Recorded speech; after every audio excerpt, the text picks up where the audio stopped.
Iran की गलती महायुद्ध न शुरू करवा दे। देखिए, अभी मैं शांति की बात कर रहा था और जब गांधी जयंती में खबर गांधी के बारे में बताते हुए पढ़ रहा था तो कैसे शांति से पढ़ रहा था, जो मेरी तासीर नहीं है। लेकिन फिर भी जब गांधी जी को कोई याद करता है तो अपने आप उस तरह से शांति से बात करने लगता है। लेकिन अगले ही पल मुझे बदलना होगा। क्यों बदलना होगा आपको पता है? क्योंकि यहां देख लीजिए, ईरान की गलती महायुद्ध न शुरू करवा दे, इसलिए मुझे बदलना पड़ेगा और आपको युद्ध की खबर बतानी पड़ेगी। ईरान ने इजराइल पर बहुत बड़ा हमला कर दिया है भाई साहब, बहुत बड़ा हमला कर दिया है। ईरान की ओर से इजराइल पर करीब 180 से ज्यादा मिसाइलें दागी गई हैं। ईरान के हमले के बाद पूरी दुनिया में हलचल बढ़ गई है। दोनों देश एक दूसरे के खून के प्यासे हो गए हैं।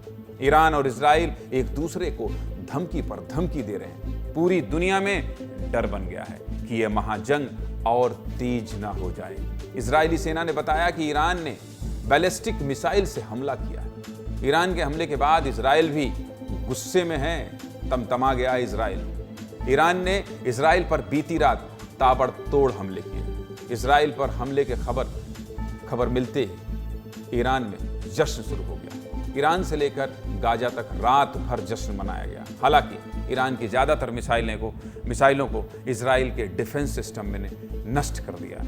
इस युद्ध पर पूरी दुनिया की नजर है। अमेरिका के राष्ट्रपति जो बाइडेन ने भी कहा है कि हम पूरी तरह से इजराइल के साथ हैं। इस महाजंग की आहट भारत तक भी पहुंच गई है। भारतीयों को ईरान की यात्रा पर जाने से बचने की सलाह दी गई है। इजराइल और ईरान में छिड़े इस महाजंग पर पहले ये रिपोर्ट देखिए, इसके बाद विस्तार से आपको बताएंगे कि आखिर ऐसा क्यों हो रहा है। दिखाइए।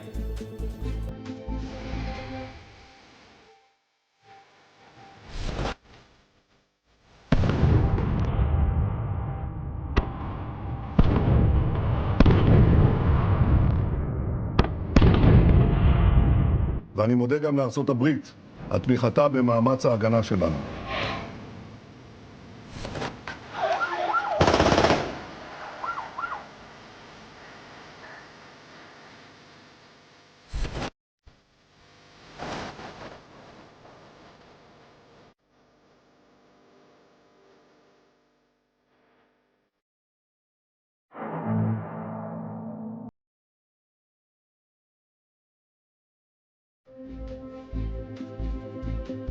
इजराइल में हमला हुआ और भारत में सुरक्षा बढ़ा दी गई। दिल्ली में इजराइल एम्बेसी की सुरक्षा बढ़ा दी गई है। दिल्ली पुलिस ने पूरे इलाकों में की घेराबंदी की। एयर इंडिया ने भी बयान जारी कर कहा है कि हालात पर पूरी नजर है। मध्य पूर्व देशों की उड़ानों का मूल्यांकन कर रहे हैं। चलिए सब कुछ आपको दिखा देता हूं, सब कुछ आपको विस्तार से ग्राफिक्स के जरिए समझा देता हूं। इस साल ईरान ने इजराइल पर 2 बड़े मिसाइल अटैक किए हैं।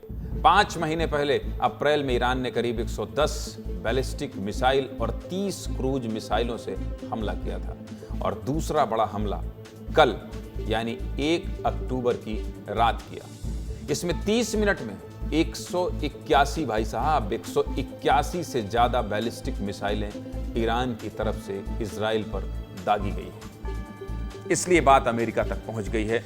भारत में सुरक्षा व्यवस्था चाक चौबंद की जा रही है। कल हुए हमले में एक फिलिस्तीनी नागरिक की मौत हो गई, जबकि कई लोगों के घायल होने की खबर है। लेकिन इजराइल के आयरन डोम ने ज्यादा खतरा होने से रोक दिया है। इस हमले के बाद मध्य पूर्व देशों में उड़ानों पर भी असर पड़ा है। ईरान, जॉर्डन समेत कई देशों के एयर स्पेस बंद कर दिए गए हैं। लगातार हो रही मिसाइलों के हमले से उड़ानों को खतरा है, इसलिए एयर स्पेस बंद करने का फैसला किया गया है। जॉर्डन ने बयान जारी कर कहा है कि नागरिकों की सुरक्षा हमारी पहली प्राथमिकता है। जब 2 देश आपस में टकराते हैं तो उसका कितना असर होता है ये आपको दिखाई और सुनाई दे रहा होगा विस्तार न्यूज़ की इस रिपोर्ट के जरिए। ये हमला क्यों हो रहा है, ये जानने के लिए आपको ठीक 1 साल पहले ले चलते हैं। 7 अक्टूबर 2023 को हमास ने इजराइल को कभी ना भूलने वाला जख्म दिया था। 7 अक्टूबर 2023 को इजराइल पर 75 सालों का सबसे घातक हमला किया था। किसने? हमास ने। इस हमले में 1200 से ज्यादा इजरायली मारे गए थे। 1200 से ज्यादा इजरायली मारे गए थे। इस भयावह जंग का मास्टरमाइंड था इस्माइल हानिये, जिसे इसी साल 31 जुलाई को इजराइल ने मार गिराया। हमास चीफ हानिया ईरान के राष्ट्रपति मसूद पेजेस्कियन के शपथ ग्रहण समारोह में शामिल होने पहुंचा था। ईरानी राष्ट्रपति के शपथ के अगले दिन ही तेहरान में एक हमले में आतंकी संगठन हमास के चीफ को इजराइल ने मार दिया, जिसके बाद से ये आशंका जताई जा रही थी कि ईरान इजराइल पर कभी भी हमला कर सकता है, और ये उसी का नतीजा है। हमास चीफ हानिया के खात्मे के बाद इजराइल ने 27 सितंबर को लेबनान के बेरूत में हिजबुल्लाह के हेडक्वार्टर पर हमला किया, जिसमें हिजबुल्लाह चीफ हसन नसरुल्लाह के मारे जाने की खबर आई। हिजबुल्लाह चीफ के मारे जाने के बाद ईरान गुस्से में था। बार बार आशंका जताई जा रही थी कि ईरान इजराइल पर बड़े हमले की तैयारी में है, और कल यानी 1 अक्टूबर की रात 10 बजे ईरान ने इजराइल पर बड़ा हमला कर दिया। ये सब वजह आपको बता रहा हूं। अब ये हमला हो गया है तो ये भी बताना जरूरी है कि इसका भारत पर असर कैसे होगा।